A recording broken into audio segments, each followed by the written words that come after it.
At 8,500 meters, the human brain begins to betray itself. Thoughts blur, judgment fades. Time feels elastic, and sometimes you don't even realize you're dying.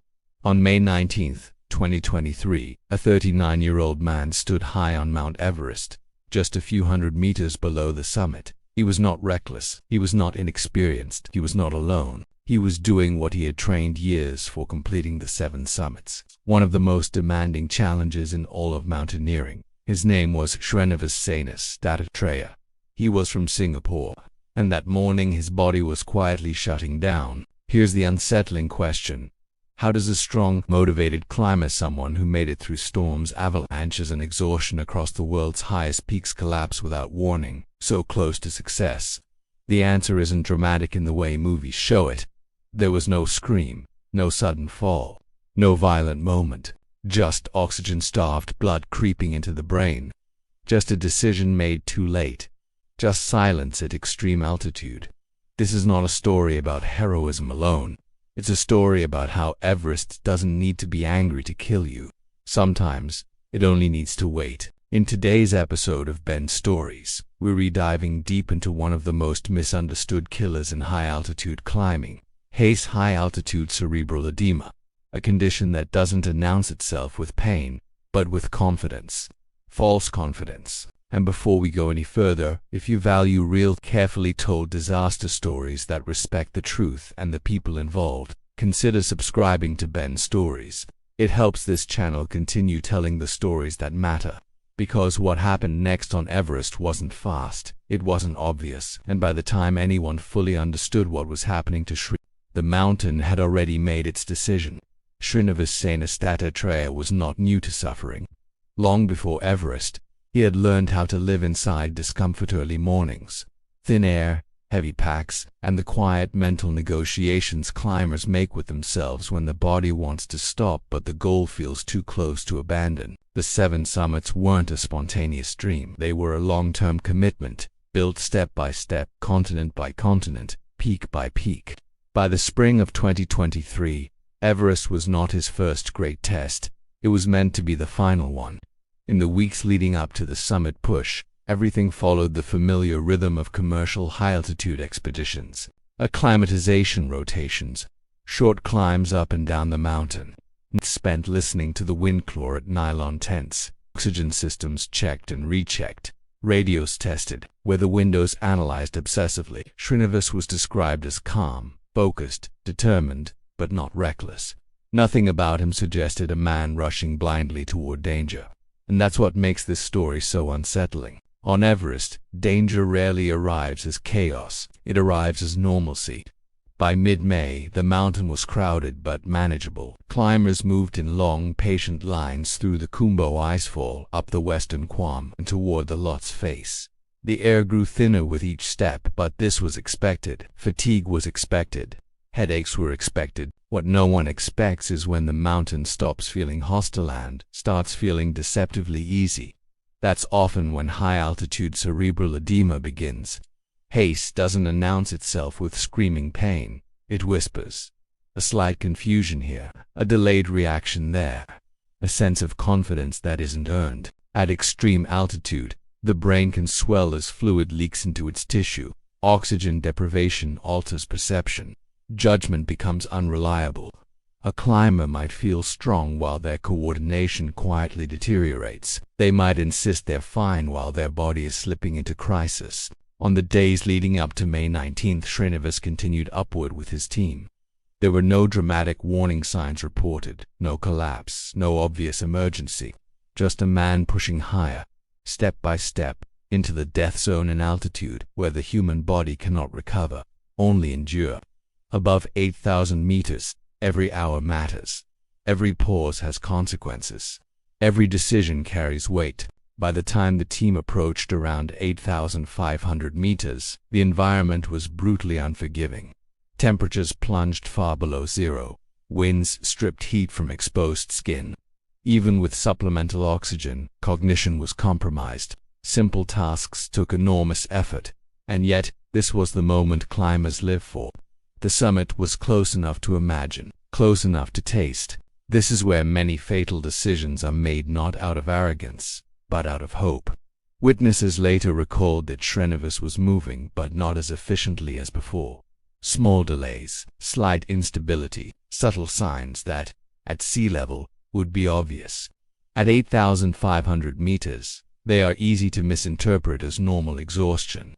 That's the cruel trick Everest plays. HACE doesn't slow you down dramatically at first. It bends your perception of reality.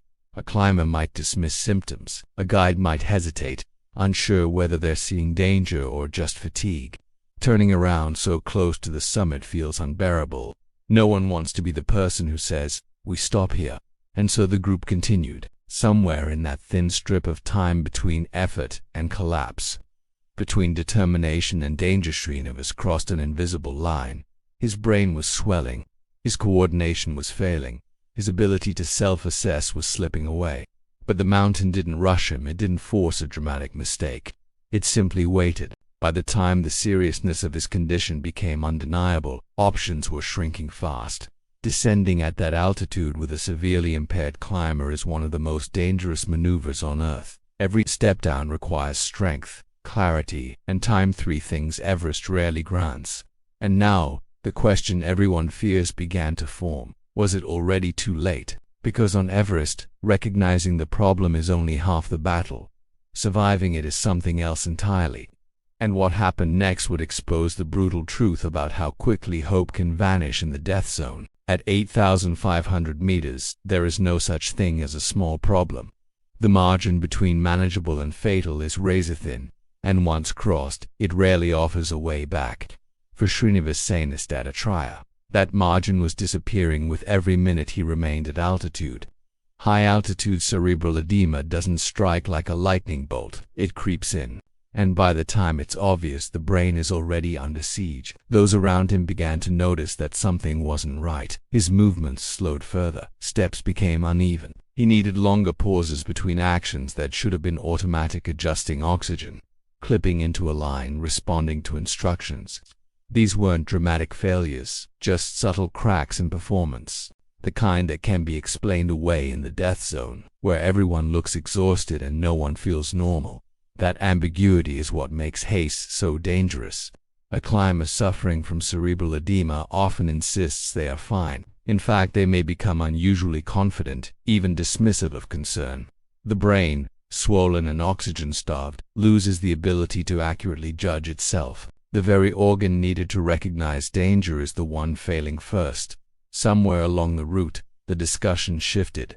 Not spoken loudly, not officially declared, but understood. Summit or descent? This is the most painful question on Everest.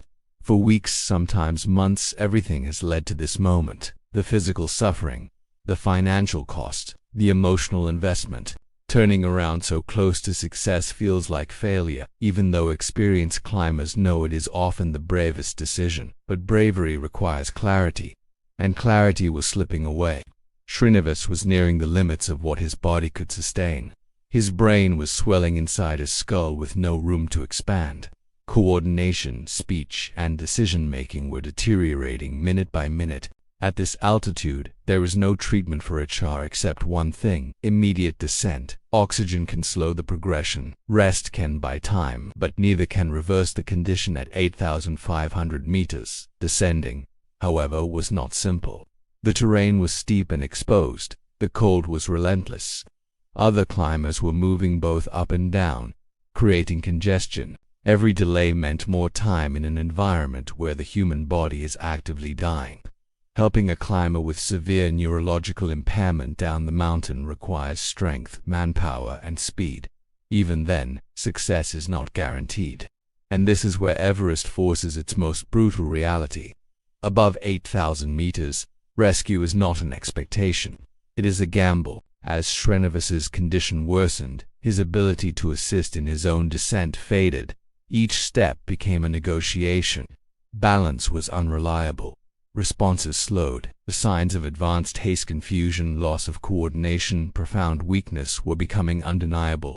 Time was no longer on their side. Those around him were faced with a nightmare scenario every high-altitude climber dreads: a teammate in critical condition. At extreme altitude, with no realistic way to evacuate quickly. Every decision carried unbearable weight. If they stayed, everyone risked dying. If they descended without him, the outcome was unthinkable. If they attempted a full assisted descent, exhaustion or exposure could claim more lives. Everest does not offer good choices, only less terrible ones. Shrinivas's body was failing in slow motion. Oxygen-starved blood was flooding his brain. Simple motor control was slipping away. The mountain was silent, indifferent, unmoved by effort or intention. This is the moment that rarely appears in headlines. Not the summit photo, not the celebration, but the quiet realization that the climb has crossed from challenge into catastrophe.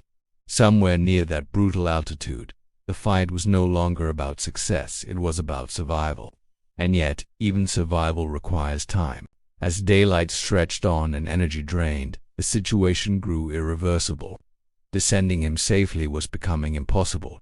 The cold intensified, fatigue crushed even the strongest climbers. Radios crackled with limited options. The mountain had tightened its grip. What makes this moment so haunting is that nothing dramatic happened all at once.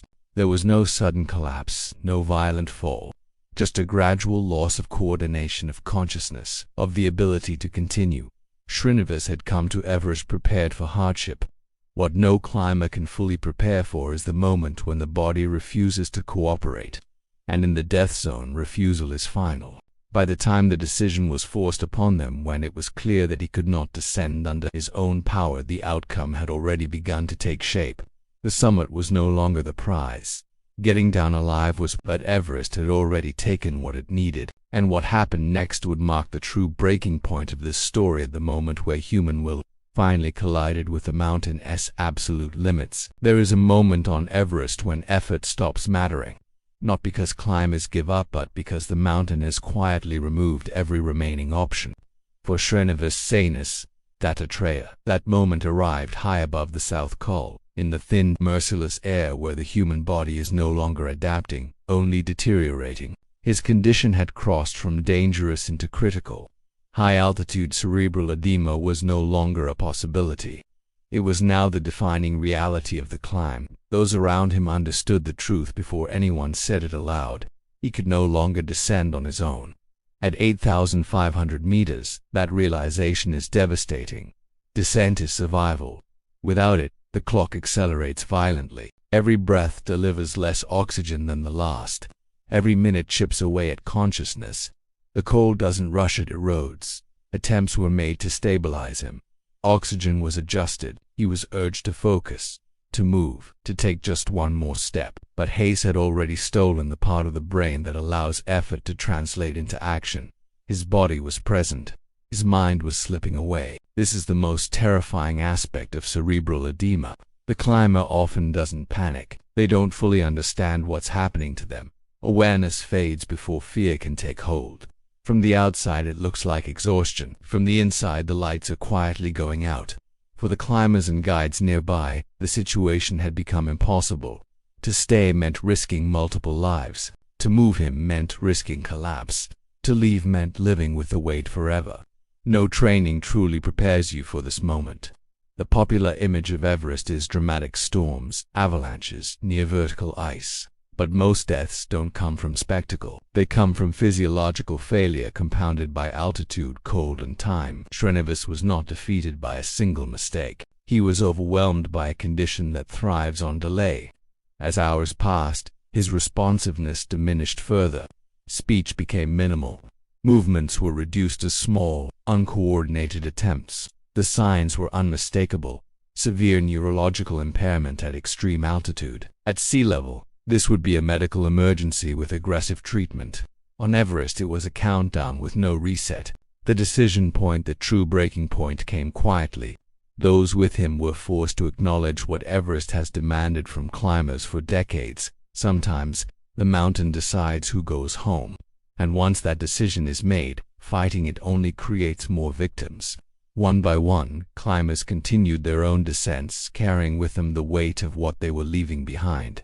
Not out of indifference, not out of cruelty, but because survival in the death zone is not a moral debate as a physical boundary. Shrinivas remained where he was. High on the mountain he had spent years preparing to climb.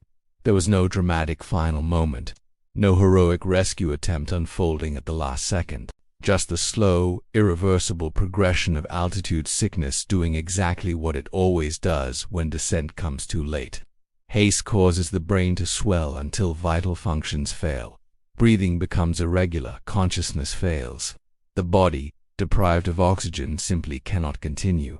The mountain did not roar. The wind did not need to howl. Everest claimed another life in near silence. By the time word traveled down the mountain, the truth was already settled. On May 19, 2023, at the age of 39, Shrinivas Sainis Dattatraya died high on Mount Everest due to high-altitude cerebral edema. No summit photo would ever be taken, no celebration would follow, only a quiet addition to Everest's long, unforgiving history. But the story does not end where his life ended, because what remains, what always remains after Everest takes someone, is the question that haunts climbers, families, and those who hear these stories from afar. Could this have been prevented? And more importantly, what does Everest teach us, over and over again, about ambition, limits, and the dangerous lie that preparation alone can conquer nature? To answer that, we have to look beyond the moment of death and into the meaning it leaves behind. When a climber dies on Everest, the question that follows is almost automatic. What went wrong? It's a natural response.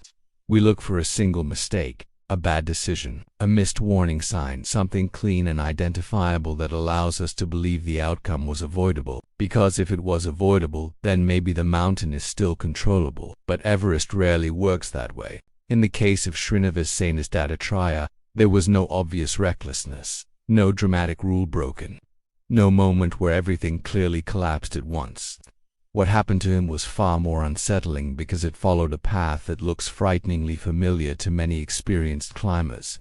The first truth is this: HACE does not always announce itself early enough. High-altitude cerebral edema can progress rapidly, especially above 8,000 meters. A climber may function relatively well 1 hour and be critically impaired the next. Symptoms are often subtle at first: slight confusion, delayed responses, clumsiness, things easily attributed to fatigue in the death zone. And that's the trap.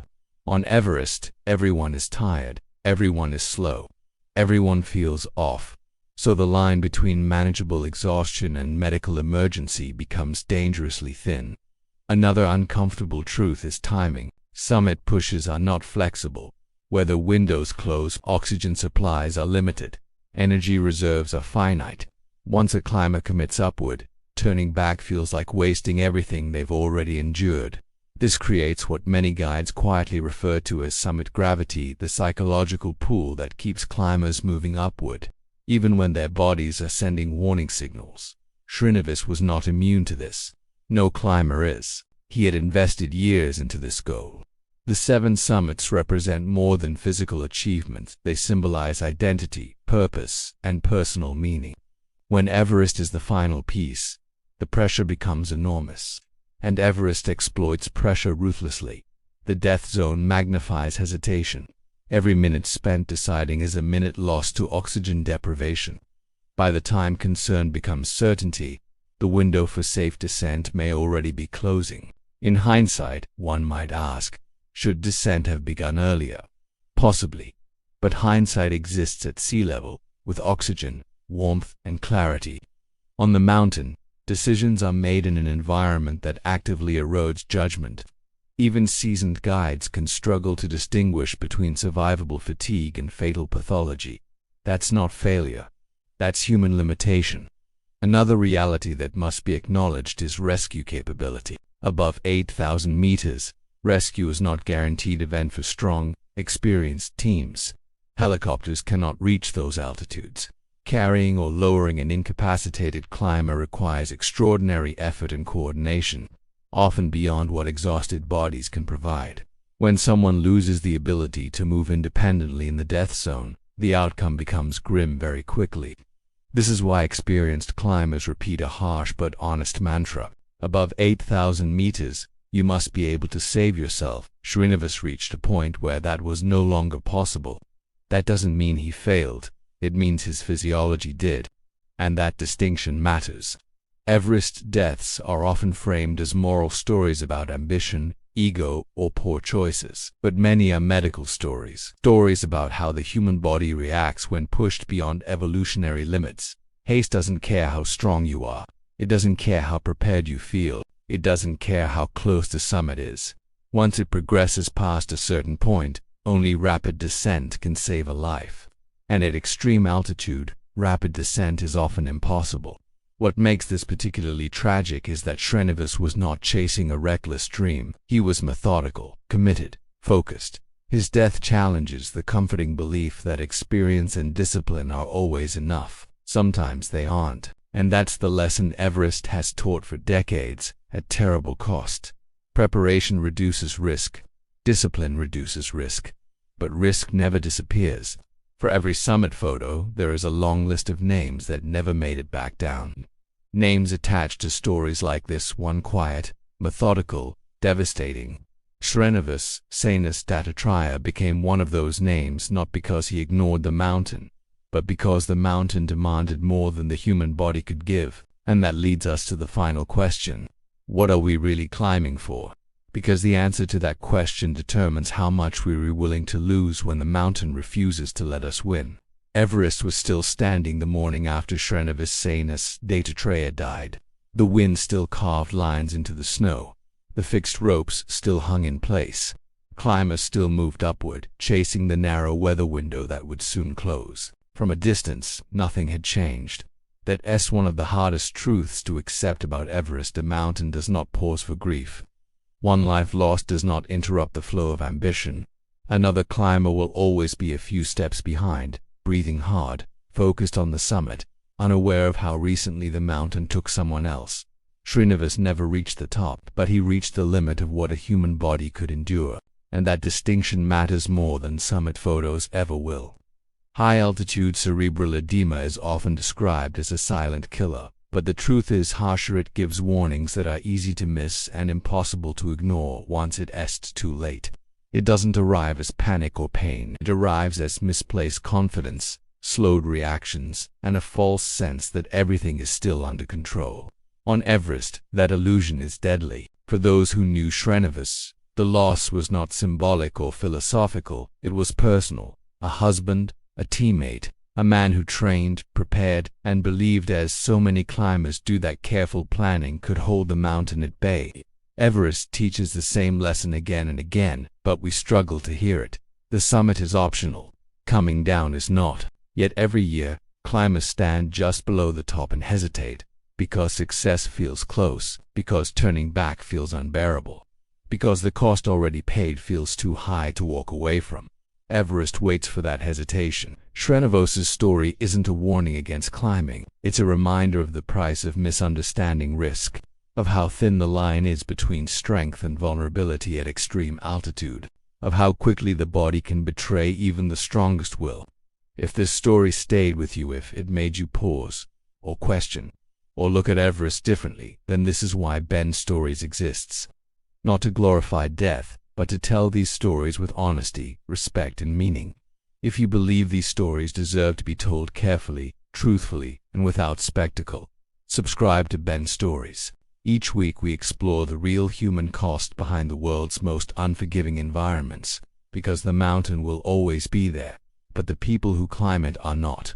And remembering that might be the most important survival skill of all.